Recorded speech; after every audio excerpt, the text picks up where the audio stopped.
Greetings. This is Top Hat and Buttered Popcorn. My name is John Savers. I'm your host, and today we'll look at a couple of recent films. However, before doing that, as a sort of preamble, I thought I'd make some comments and advise you of a scheduled change in my program times and slots and so forth. As sort of a history of this, I will say that I had been informed sort of en passant by the program manager here, Anne Freud, that the Top Hat and Buttered Popcorn program would now be shown once a week at 11:30. Well, I sort of protested this. I could not understand why that would occur, actually. And Anne advised me to talk to Mr. James Hawley, the head of the station, in regard to this particular change. As a little history to this, I will say that I do have a tendency, it seems, in my programs to descend toward the dustbin hours of 11 p.m. and later. I do recall the series Fight, Flee, or Laugh, for instance, was the first victim of this. It had been shown pretty much during the prime hours 3 times a week on those times it appeared. Fight, Flee, or Laugh is an occasional program rather than a regularly scheduled one. But at any rate, in that particular series, we did touch on Freemasonry, and it seems that not too long after we discussed the influence of Freemasonry on the events in East Europe and Russia after 1919, that problems developed because some of these individuals happened to be Jewish, communist Marxists out of the Grand Orient, Freemasonry, and so forth. And mentioning this apparently offended some. However, I was told on that occasion by Anne Freud that my program had become offensive to Freemasons and blacks and Jews. So that was that, and ever since, Fight, Flee, or Laugh has appeared at 11 p.m. in our program. Well, a similar sort of event occurred to my program iVideo when the protocols were aired. And Celebration followed suit, and now both iVideo and Celebration are shown at 11:30 p.m. Or once a month, Tuesdays. Well, so we do have this unfortunate track record of heading toward midnight hours.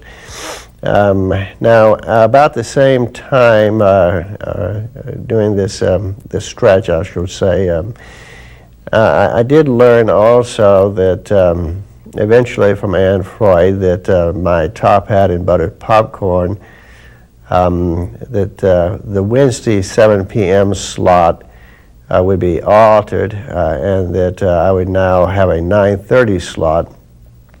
The 7 p.m. being a rather favorable slot, in my opinion, and 9:30 a devotion.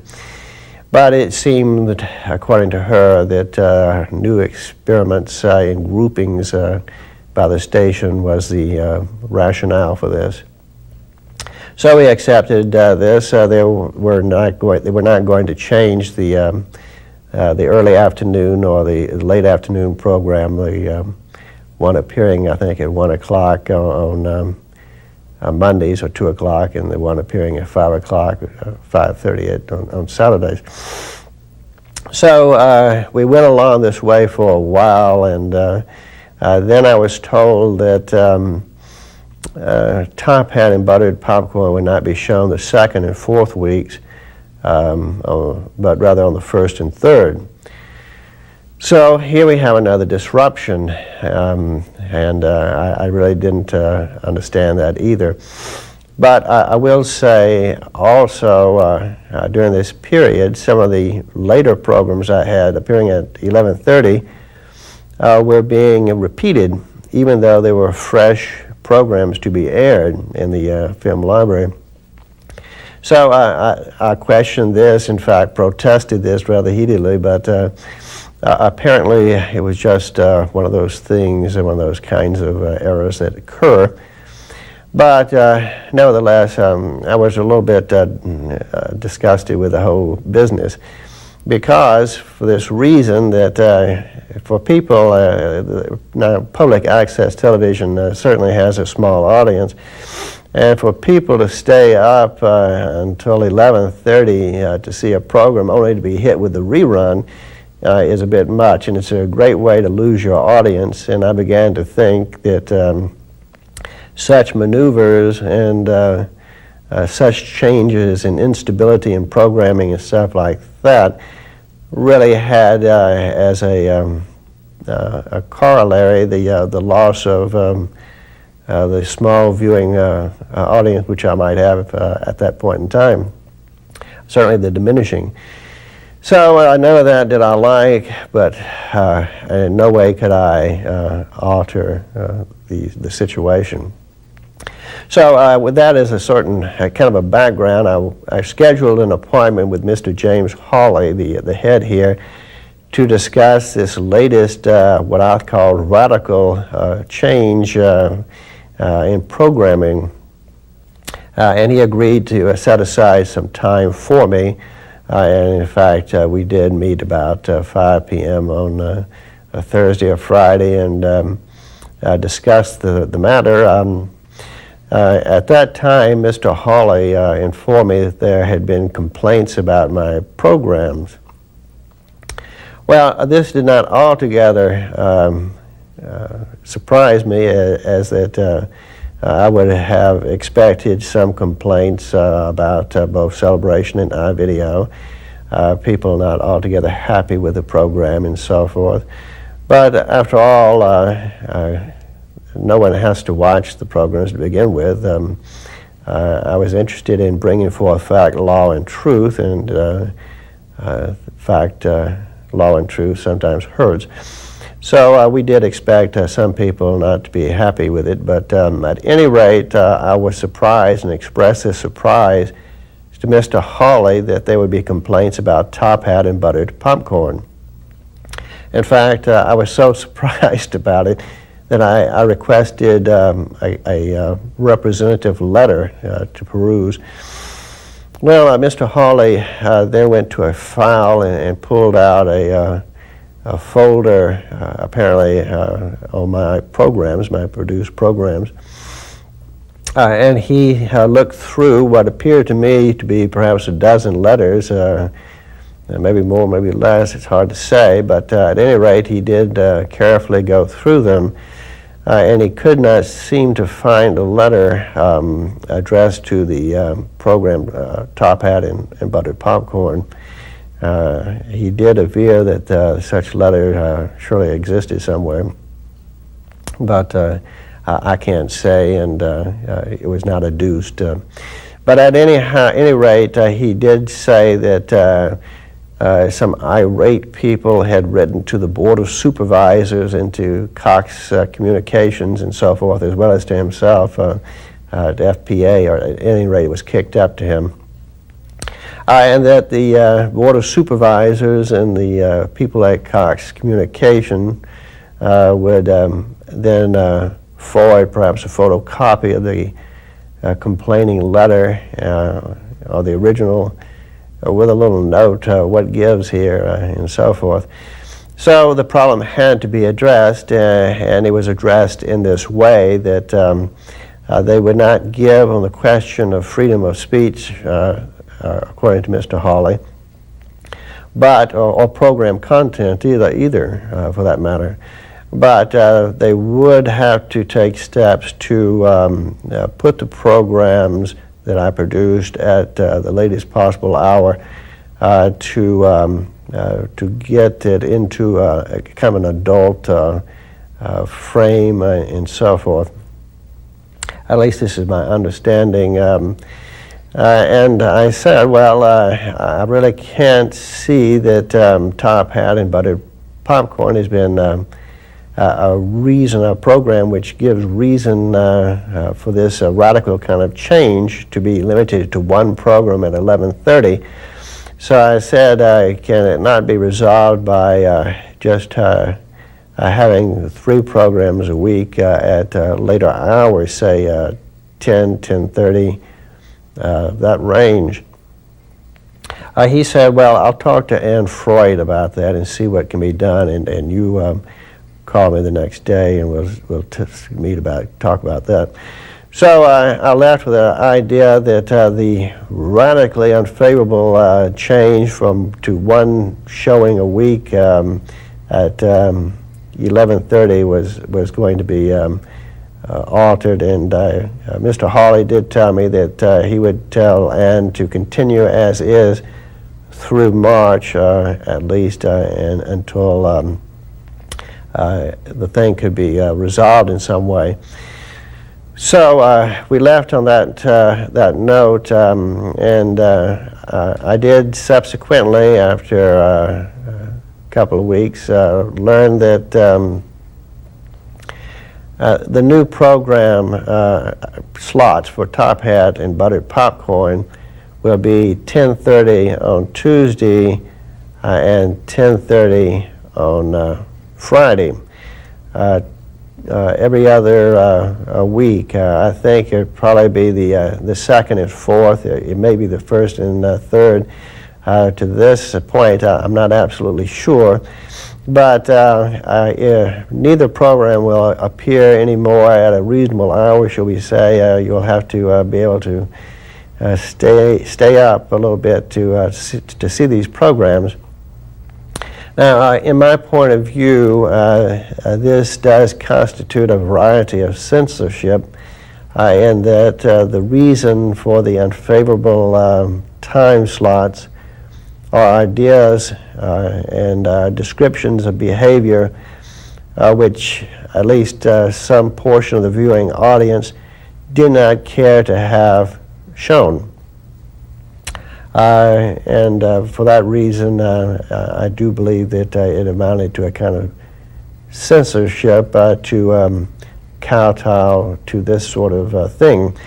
But on the other hand, I still do have my programs diminished and at a later hour, to be sure, but we're still plugging away.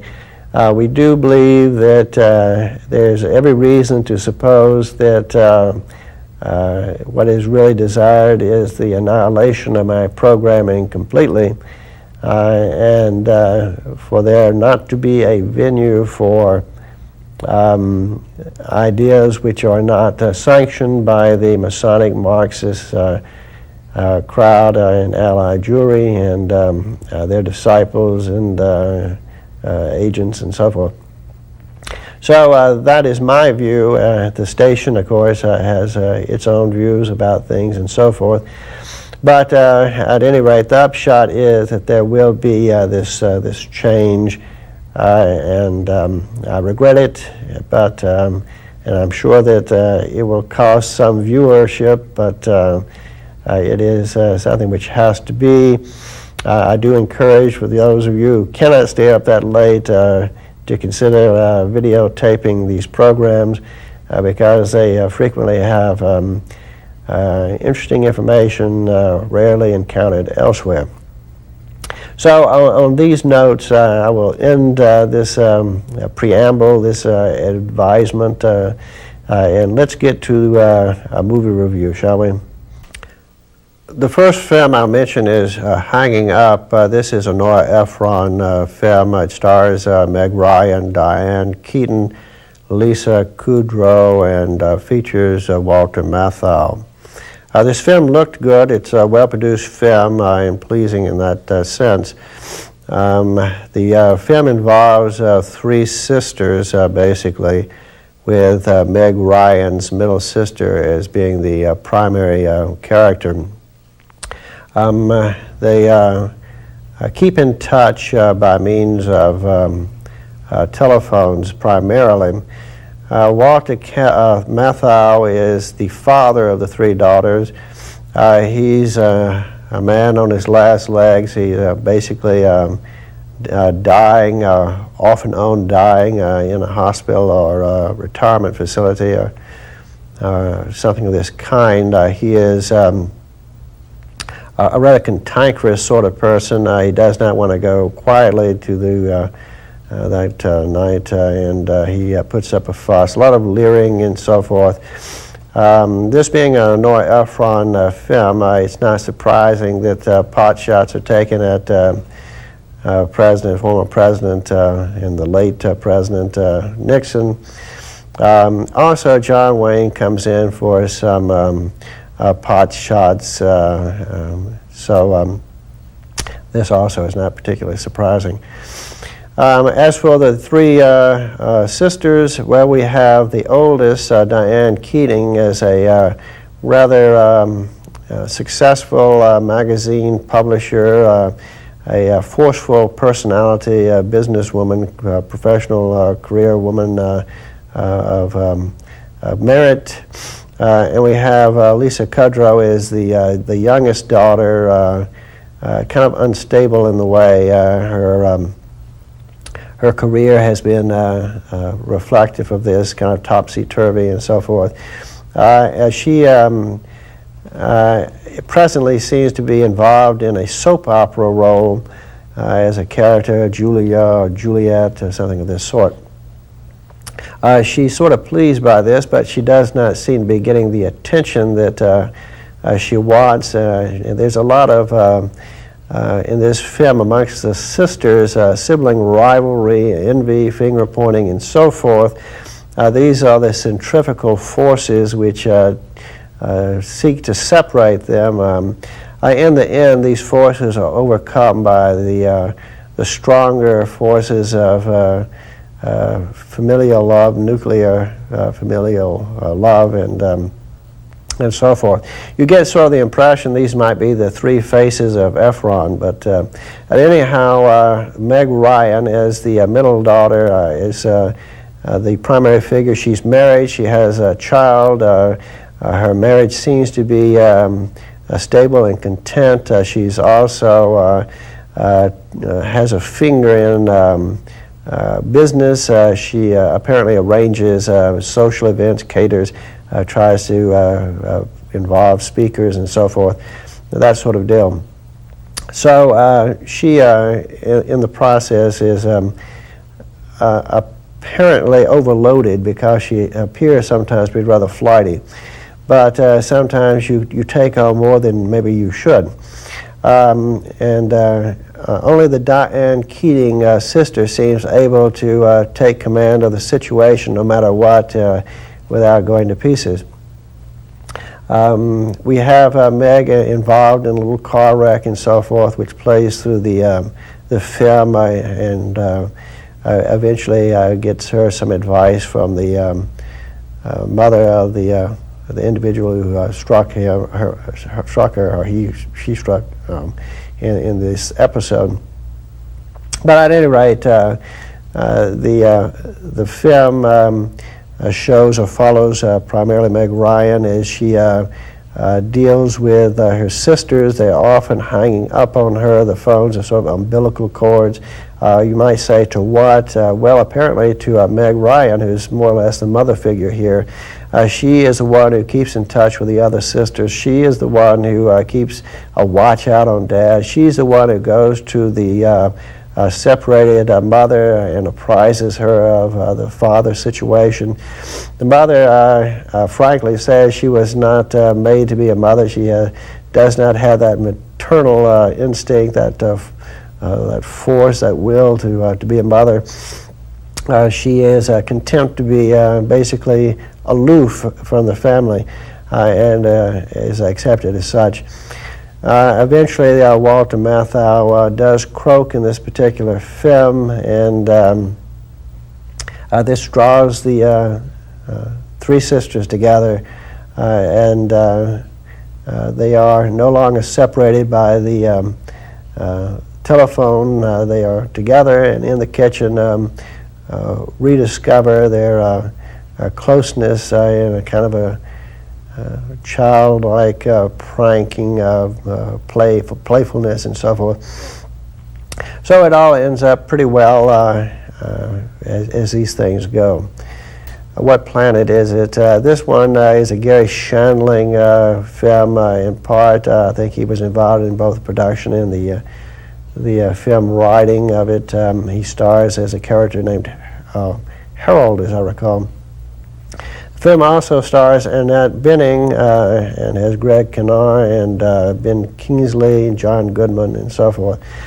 Nevertheless, this particular film is a B-grade film, kind of combining sci-fi with a low burlesque keyed to kind of smirky sexual humor. The thing opens up apparently on a mothership hovering near Earth. A bunch, a legion of dressed alike aliens. They are, however, rather international in appearance. I guess that is somewhat quirky, but Ben Kingsley is their leader, and he tells them that they have this project. They're going to select one of them to go down to Earth and impregnate an Earthling female, and thereby create a son, and this is the first step apparently in taking over the planet. They have apparently evolved into a sex organless bunch of people. Whether or not they are long-lived or what, I don't know, or what is the alternate. It's not quite clear, cloning perhaps. But at any rate, to conquer Earth, they have to fix their hero up with an artificial set of male privates. And this is done for Shandling, and it also involves a good deal of humor in this film. The apparatus, when put into an aroused state, does a lot of whining and whirring and gear shifting and all that. At any rate, the mothership transports Shandling, known as Harold on Earth, onto a plane in flight on the west coast of the U.S. It causes kind of a ruckish, a flash, and so forth. He apparently lands in the men's room. He's accompanied by Kingsley. There are some words spoken. Kingsley, for giving him kind of a pep talk, go out, find a female, make a baby. Well, he also exits through the toilet in a flush, as I make it. This apparently is another example of the humor to be found in this movie. He lands, he has a job apparently lined up with fake credentials and so forth as a Phoenix mortgage banker employee of some sort. He enters the facility, is welcomed. He meets Greg Kinnear's character. Greg Kinnear is a person who is kind of leering, glad-hander type, stab you in the back, sort of a cad, snake, and so forth. He's married, philandering, and so forth. The minute he gets a notion of what Shandling's character is looking for, he invites Shandling to go out. They go to a dancing place, go-go type place, which does catch the attention of Shandling. He propositions some people and so forth. Greg then takes him over to an Alcoholics Anonymous meeting. He says there are usually some vulnerable, attractive women there, and he's had good success in this sort of way. Seems like a rather mean-spirited sort of line to bring into the film story. Again, I didn't find it all that amusing. It gives Annette Bening a chance to reprise her wonderful role as an alcoholic in Mars Attacks. Apparently, Gary Shandling saw it and thought so much of it, he just took the whole thing and stuck it in his movie because it's quite similar. She is on the wagon. They do have a way of bumping into each other, and before you know it, there is a relationship hatched. She bites his strange way of talking, which seems so different from other men. He seems to be so family-oriented and so forth. Before you know it, they're married. She does get pregnant. There's a good deal of humor involved in the Harold's capacities in these matters. There is a baby born in about 3 months, so this is a quick-growing crowd.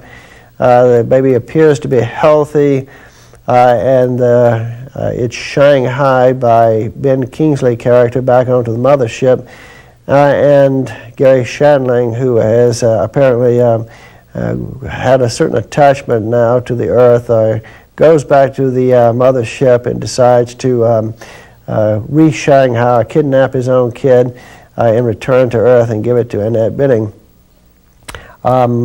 Meanwhile, ever since the strange incident on the plane at the very beginning of the film, John Goodman's character as an FAA investigator has been moving apace. He has finally honed in on Harold. He's got Harold staying, and Goodman walking off with the, as I recall, remains of the unfortunate Ben Kingsley.